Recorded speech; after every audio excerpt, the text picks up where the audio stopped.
જય શ્રી રામ, હર હર મહાદેવ, જય આશાપુરમાં. આજના નવા વિડીયોમાં તમારું હાર્દિક સ્વાગત છે. મુંબઈ ઇન્ડિયન્સે IPL 2025 માટે પ્લેઓફમાં ક્વોલિફાય કરી લીધો છે. દિલ્હી કેપિટલ્સને 59 રનથી હરાવીને મુંબઈ ઇન્ડિયન્સ પ્લેઓફમાં પહોંચી ગઈ છે. ચોથી ટીમ બની ગઈ છે જે પ્લેઓફમાં સામેલ થઈ ગઈ છે. પહેલા પર Gujarat Titans, RCB, Punjab Kings અને મુંબઈ ઇન્ડિયન્સ. જો વાત કરવામાં આવે, મેં જે પ્રિડિક્શન કરી તેમાંથી 3 ટીમો ક્વોલિફાય થઈ ગઈ છે. ગુજરાત ટાઇટન્સ, પંજાબ કિંગ્સ અને મુંબઈ ઇન્ડિયન્સ. ફક્ત સનરાઇઝર્સ હૈદરાબાદ જે ફ્લોપ રહી અને જે એલિમિનેટ થઈ ગઈ છે.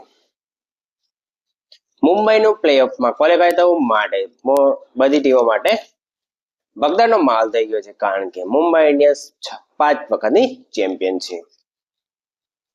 મુંબઈ ઇન્ડિયન્સે 10મી વખત પ્લેઓફમાં ક્વોલિફાય કર્યું છે, જેમાંથી 5 વખત 5 ફાઇનલ રમ્યું અને 5 ફાઇનલ જીત્યું.